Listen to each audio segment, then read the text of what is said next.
आदमी नदी किनारे आया कि मच्छी पकड़कर अपने बच्चों का पेट भरूं। और फिर उस आदमी ने एक मछली पकड़ी और उसे लेकर घर जाने लगा। तभी एक आदमी वहां आया। उसने बोला, क्या है तेरे पास? जी मछली है। ला, ये मछली मुझे दे दे। नहीं साहब, मेरे घर में मेरे बच्चे भूखे हैं। वह मेरी बाट देख रहे हैं कि हमारे पिता हमारे लिए खाना लेकर आएंगे। मगर उस आदमी ने इस आदमी के साथ जबरदस्ती करके उससे वह एक मछली छीन ली। वह रोता रहा कि मेरे बच्चे भूखे हैं साहब, मगर उसने उसकी एक न सुनी। उसने अपनी शक्ति दिखाते हुए उस आदमी से वह मछली छीन ली। अब वो आदमी जब मछली को मुंह से पकड़कर जाने लगा, तब मछली जिंदा थी और उसने फड़फड़ाते हुए उस आदमी की उंगली पर काट लिया। आउच! और उसे दर्द हुआ और वह घर गया और मछली को फ्राई किया और खाया। अब उसकी उंगली का दर्द धीरे धीरे बढ़ रहा था। बढ़ते बढ़ते बढ़ते बहुत ज्यादा तकलीफ होने लगी उसे।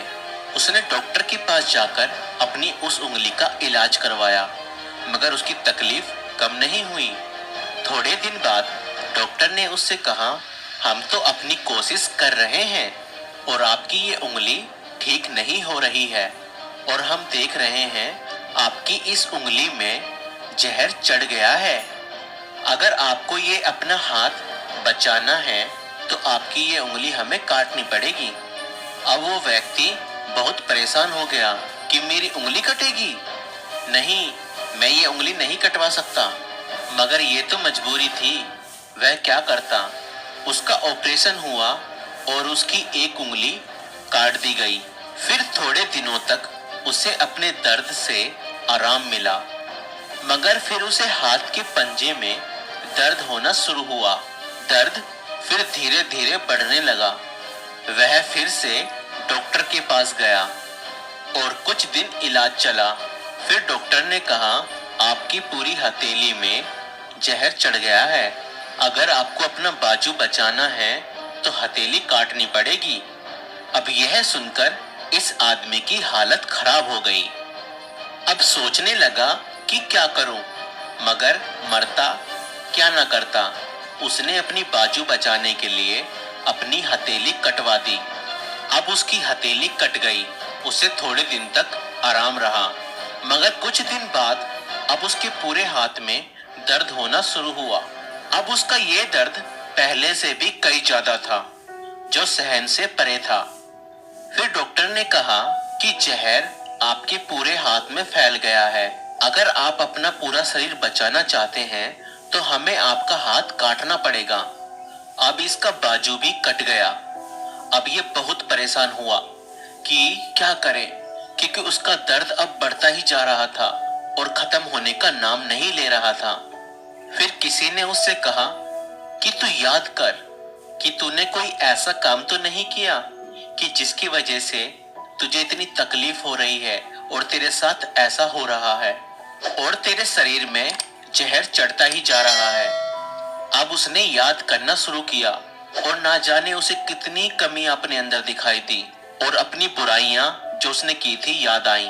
और उसी में उसे यह मछली वाला वाक्य याद आया कि मैंने उस पर जुल्म करते हुए जबरदस्ती मछली छीनी थी, जबकि वह कह रहा था कि मेरे घर पे मेरे बच्चे भूखे हैं और मैंने उसकी एक ना सुनी थी। और उसके फौरन बाद से ही मुझे तकलीफ शुरू हुई है। अब वह आदमी उस गरीब आदमी को ढूंढने लगा। उसने यहाँ वहाँ, गांव शहर सब जगह उसे ढूंढा और वह उसे नहीं मिला।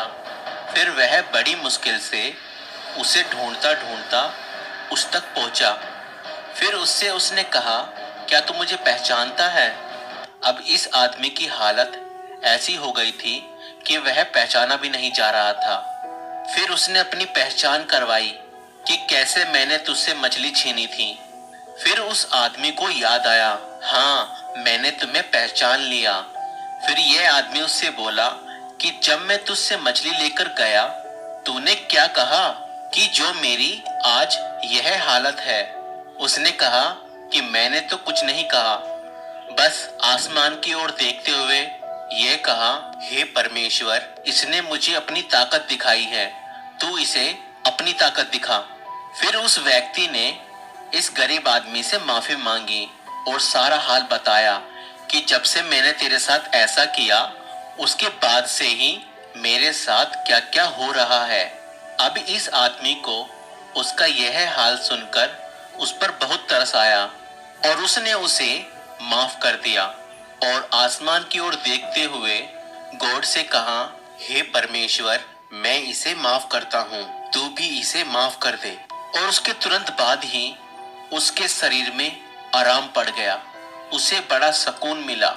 इसलिए ही कहते हैं दोस्तों, भलाई कर भला होगा, बुराई करेगा तो बुरा होगा।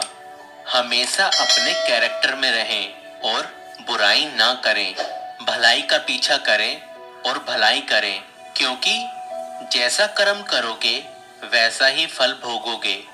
बुराई करके कोई भी बच नहीं पाया है। बुराई से दूर रहें और भलाई करें। आपकी इस वीडियो को लेकर क्या राय है, हमें कमेंट करके